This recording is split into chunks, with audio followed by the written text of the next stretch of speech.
Hello community, so great that you are back. Today we focus on a new phase transition that we discover in our large language model, and this is called grokking.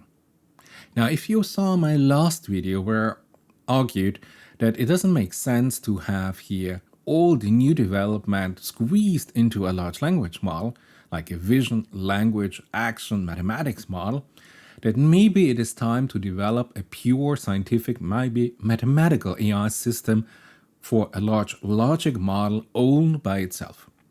So let's focus here today on this new development of a 2 AI system right next to our video or action LLM vision model. Now we have here a beautiful new publication end of May 2024. And we really go here to the edge of generalization, to the edge what LLMs can learn. What is the maximum amount we can force an LLM to understand, to learn? And as you can see, we have a second term here, and this term is called a grokked transformer. So let's start with a definition. What is a grokked transformer, and how is it possible that we go to the edge of generalization with this particular transformer? Maybe you have noticed here from Apple Machine Learning Research, you read the paper from April 2024, that they discovered what they call the slingshot effect. What is a late stage, and it's an optimization anomaly in the Adam family of adaptive gradient methods that is really connected to the onset of grokking if we have a transformer architecture. If not, never mind, let's start from the very beginning. It is January 2022 and OpenAI and Google present here their research paper, Grokking, Generalization Beyond Overfitting on Small Algorithmic Dataset, Mathematical Datasets. And they say, hey, we noticed something strange, that the neural network learns through a process of grokking. They learn here the pattern in the data structure. Let's have a look at this in detail. Now you remember from this video I showed you, if we start to fine-tune a model, and we have here the training accuracy for the training data set, and we have the development accuracy on our separate development data set, where we check the performance of the trained system on unseen data. And you see here the training accuracy goes up and up and up, and then plateaus out at 100% for known data in the fine-tuning data set. It's a complete different system for unknown data, specified this here in my video. And I told you there's a kind of an optimization plateau if you look at the development accuracy, where the overfitting starts and the performance of the system goes down on unseen data. Now it turns out this is just the beginning of the story. And there's a new phase much later on. So let's have here a look at if you continue to train your LLM. On the x-axis, you have the optimization steps, 10, 100, 1,000, 10,000, 100,000, and 1 million steps. And here you see again in red, we have again the training accuracy. The training accuracy starts here and then goes up, yippee, and we plateau out at 100%, exactly like here. Goes up, up, up, and then we plateau out. Those are two different transformer architecture, but the behavior is more or less the same with the training accuracy. And now what you see here, the development accuracy, this is happening kind of here. But if you let this system run, and there's a nice story that goes like, yeah, the developer started here to train the system, to fine-tune the LLM, went on holiday, and when he or she came back, suddenly they noticed here that the system performed perfectly well on the validation data set. So this is exactly what we call grokking. The transformer generalize learns long after the overfitting occurs, somewhere here, their training set. So this system here discovers here between, 100,000 and 1 million steps, optimization steps. It gets it. It understands what it has to learn, and it kind of finds a configuration in its embedding matrix that suddenly it says, hey, on the unseen data, I understand what I have to do. Now I have the mathematical solution for this. And we will look at exactly how is this possible. Because this is also kind of interesting if we go here to later on to RAG and causal reasoning system for pure scientific terms. So you see, Grokking, fascinating topic. October 2022, we have from MIT this beautiful publication.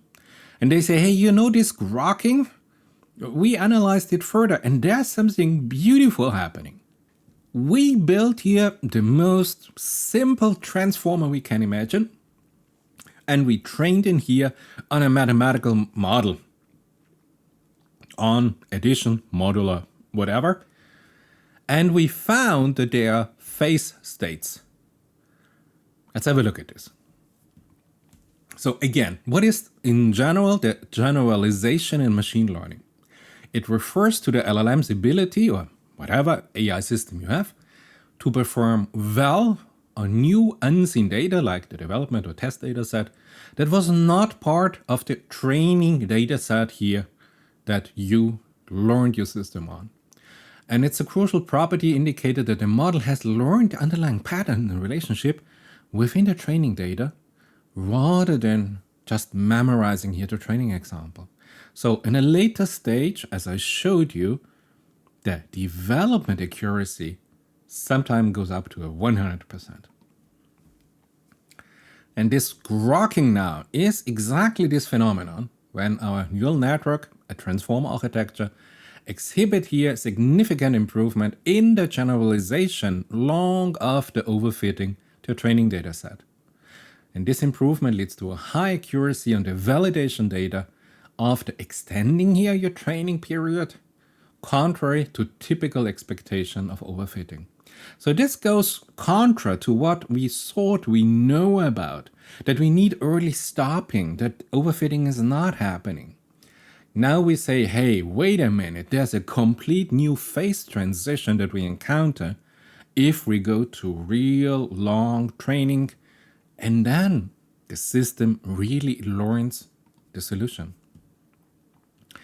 And the importance of this MIT study is that it highlights that the generalization here is linked to the formation in a structured representation within here the LLM's embedding matrix and tensor structure.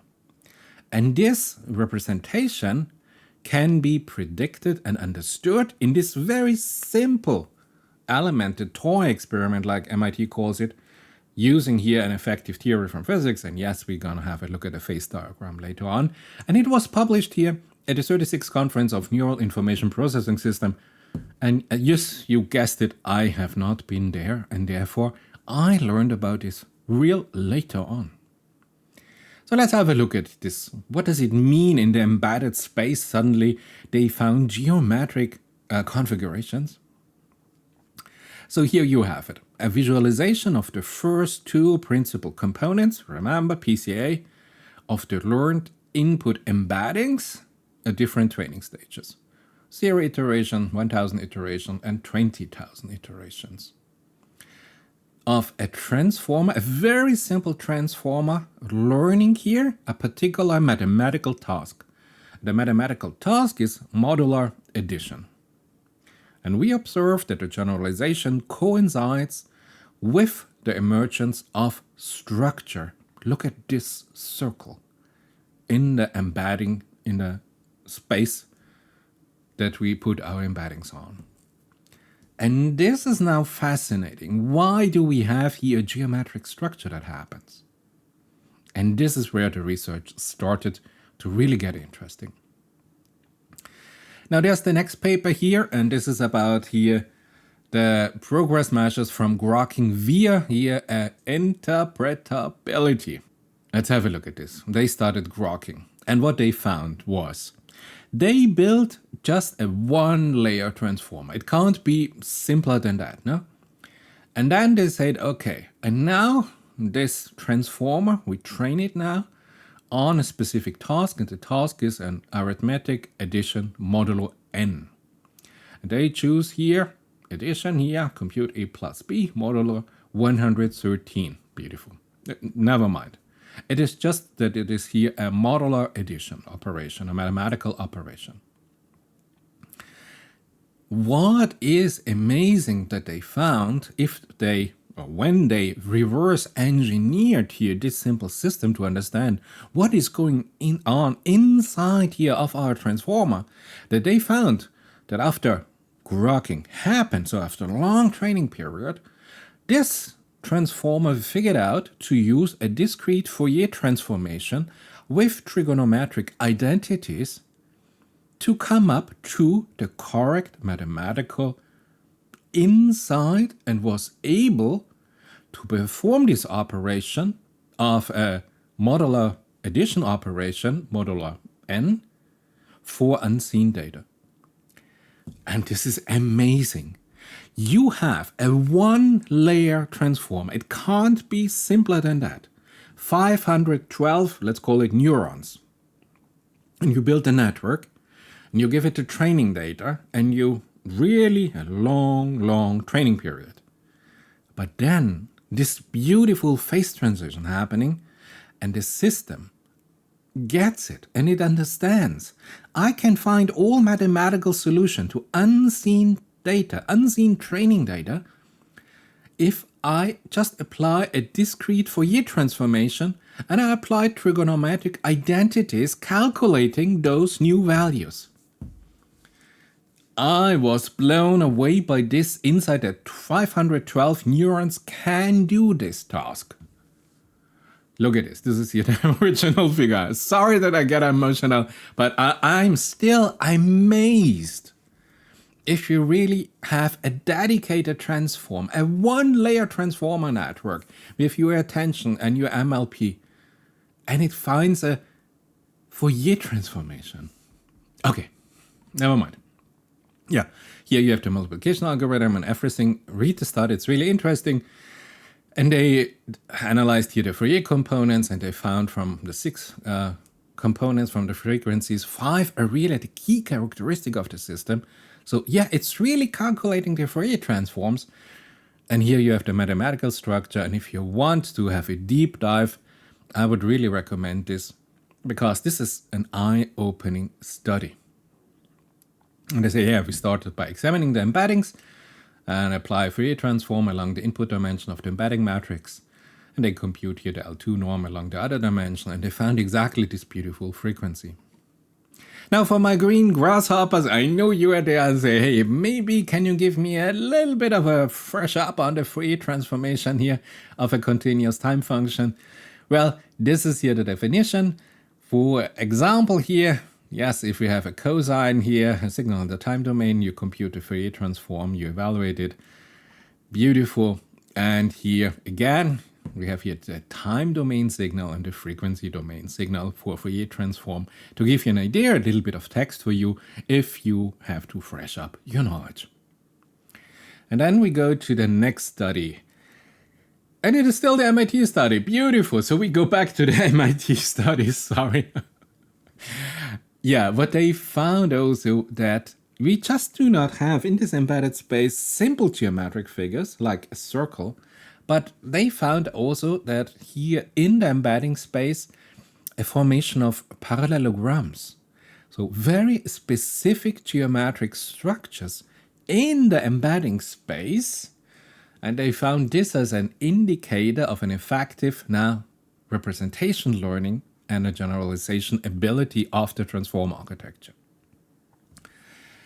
So it is really that whenever the system gets it after a long training period, and it discovers, hey, I need the Fourier transform, that then the system internally optimizes its representation in the embedded space. And this has also some symmetry within, and not just a basic symmetry, but also specific geometric structures that really manifest itself in the embedded space. I'm still blown away by this fact. Yeah, we define here a representation quality index. This is just a benchmark if you want, if you read this study, beautiful. I just wanted to show you here these parallelograms because I thought, no, you have to show me this. I do not believe this. Okay, so figure 2 in the MIT study, the visualization of the learned set of the embeddings and the decoder function associated here. And again, we have here the projection to a two-dimensional embedding, and the axes refer to each dimension of the learned embeddings. Beautiful. And if you have the specific benchmark data and you have here the training on 1 and the validation here on 0.9, you really get here this parallelization structured. Some are fine, some are a little bit distorted, but amazing. So what they say, our model takes here the input of the symbols A and B and maps them to a trainable embedding vector EA and EB. It then sums here those and sends the resulting vectors through a decoder, simplest transform architecture, and the target output vector, denoted here YC, is a fixed random vector or a one-hot vector for a classification task. So what you do is now more or less here a mathematical function, A and B, goes to the decoder EA plus EB, where the embeddings E star and the decoder are both trainable. They found that despite this very simple mathematical function, this toy model can generalize to all abelian groups. I'm loving this. But okay, what I want to show you, if you read this study, there's another insight into this system. That this system, this transform architecture, behaves different at different training intensities. And this is what we call a phase diagram. You remember water. Normally you can have it at cold temperature, it's ice, solid frozen ice. Then if it gets warmer, water becomes liquid. If you cook with water, you have water vapor, it's gas. So you see, we have different phases, something a system runs through, and exactly the same is happening here with our architect, our transform architecture. So we have here now, never mind exactly what are the data, but you see we have different phases for different hyperparameters. So this grokking is only happening here at a very specific representation learning rate and decoder learning rate area. Then we have here the comprehension, and the rest is here just memorization that we do not want. We don't want that the LLM learns here to memorize the results, the correct results, but we want that the system learns the underlying patterns, and this is exactly what is happening in the comprehension, but much better in the grokking. So we want to find the hyperparameters that the system operates within the grokking area, the grokking phase. You can do this for different configuration and the weight decay, beautiful. But you see we have different phases, and grokking sometimes can be for a modular addition here, as shown here in C, can be quite big an area, or it can be really have a very strange kind of form. And if you do not have yet here the wrong hyperparameters, you might not even target here the grokking phase. And you end up in a memorization or in a comprehension. So this is interesting, and there's a lot of research because what I understand currently, we do not understand why this is happening. We do not have a clear theoretical explanation of why this is happening in this system. And to show you here, theory to experiment.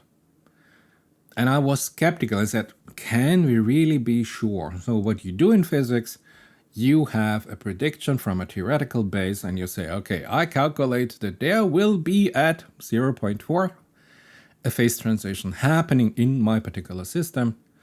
And then you just run it and you evaluate here your theory on real empirical data. And as you can see here, beautiful, beautiful here. So those are here the phase transitions points. And then you really have here the transition period. that is happening. Look at the paper, read the paper in detail. There are so many additional facts that I can't give you here in this video, but are absolutely fascinating to understand that our transform architecture, there is something happening, something absolutely fascinating happening. And then there are about 12 different publications of this. I just show you here 6 with the reference to older paper. And then they found, MIT demonstrated that for the first time that grokking, what we call now significantly delayed generalization, the learning of a system, the real mathematical solution to our problem, is a more general phenomenon in machine learning that can occur not only on algorithmic data set, because remember, up until now we were just doing this on algorithmic data set. A plus B modular P, or A divided by B model or something, or whatever, you can imagine, simple algorithmic data set. And they did their experiment and they found that grokking also happens here at mainstream benchmark data sets. And this is now fascinating.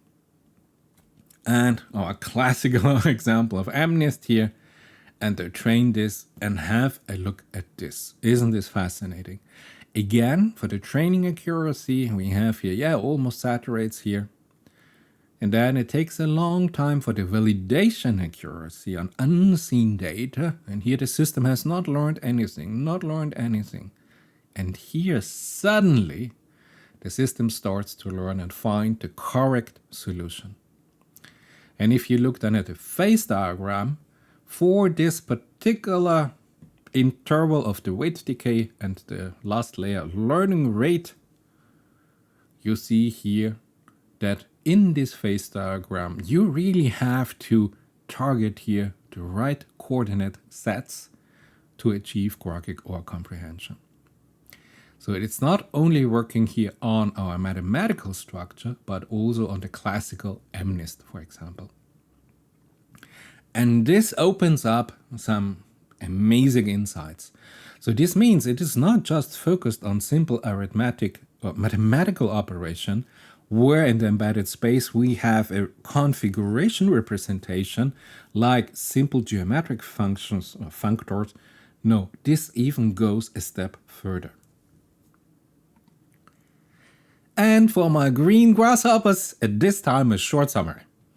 So if we look now in the embedded space, we discover these geometric patterns as parallelograms, and they indicate that embeddings are not random, but instead have a structured relationship that reflects the underlying mathematical operation that our transformer model is learning. This is significant, and a simple explanation is when a neural network learns to generalize to find solution to the task well, the way it represents the data internally, it's in embeddings, starts to form specific shapes or specific geometric patterns. For instance, in learning here a simple addition task, the internal representation might arrange themselves into parallelograms. So these structures that we find now in the embedded space are a sign that the model has understood the underlying mathematical rules of the task and can apply now this mathematical insight to the new unseen data and perform the job well. Amazing that we find those geometric patterns here in the embedded space for simple tasks. Okay, so another publication I would like to show you here from February of 2024. And they looked here not at a simple modular arithmetic data set, but they looked here at a more complex, more complicated modular arithmetic data structure. And are the Grok transformer really able to find here the solution? Does grokking happen at all at this transformer if we go to real complex mathematical expression? And to make a long story short, your answer is yes. Grokking happens and it finds here the correct mathematical insight to solve here this complex modular arithmetic tasks after a long training period with almost perfect performance. So this was nice, no? This was a real new insight in the details that I have not been aware of until I prepared here this video. And this is now more or less the end of the prelude. So this is just the basic that we need to get started. Otherwise, we would all have a different level of knowledge. So let's come back to the very first information that I showed you here. This started by the end of May 2024. When we go to the edge of the generalization of our transformer architecture, of our vision language model, of our large language model, now we have a feeling and a basic understanding what is a Grok transformer. Now the interesting thing is, of course, not that we go to the edge of generalization and that we have now a complete new transformer phase discovered for our tasks, but those are now important for reasoning. And if you look later in the study, you find here that they say, hey, we demonstrate here that for a challenging reasoning task with a large space, GPT-4 Turbo and Pro, whatever, based on a non-parametric memory, fail badly regardless of the prompting style and regardless of the retrieval augmentation, while a fully Grok transformer that I just showed you here in this video can achieve near perfect accuracy, showcasing the power of the parametric memory, the internal knowledge of the pre-trained transformer architecture for complex reasoning. And this is amazing. Think about this. We do not need here the retrieval augmentation to increase here the complex reasoning ability of, for example, an LLM. But if we let the transformer reach its grokked phase, that we have a phase transition, and we have that the validation data set goes to 100% accuracy, we don't have to tackle around here with prompting styles or add some retrieval augmentation or whatsoever. If the LLM has been pre-trained here and has in its inherent parametric memory learned how to reason here on complex task-specific structures, suddenly our transformer will reach here 100% performance. And this is amazing. Because imagine here the implementations here or the importance here for a RAG implementation. Or imagine that the problems we have currently with complex reasoning, how to learn our LLM, the complex reasoning structures, how we have to prepare the data set, the forms, the exact sequence of the data set. There are complexity levels that we have to take care of if we try to prepare the perfect data set for a better complex reasoning of our fine-tuned, let's say, vision language model. This can all change now if we just let our transformer go here in this grokked phase. And we will have a look at this now, maybe at the next part, because I think for this part one, this is a real complex topic. If you want to read the papers, take your time. And I will have maybe to find a simpler explanation why this is happening. If you want, go and read this paper in advance, but it is not a trivial paper. So maybe you give me 1 or 2 days that maybe I find a better solution to present to you. Maybe an easier, accessible solution than a pure mathematical visualization. So it's a little bit of a challenge for me. I hope it was a little bit of a challenge for you. It gave you new ideas what we can do. That AI is currently not just boring and not just an optimization, and all the new models are not just the same, because there's some real research happening right now in artificial intelligence. We just have to find the real interesting points where we can really have a significant jump in the performance of our AI systems. I hope it was informative. I hope you enjoyed it. It would be great to see you in part 2 of this video.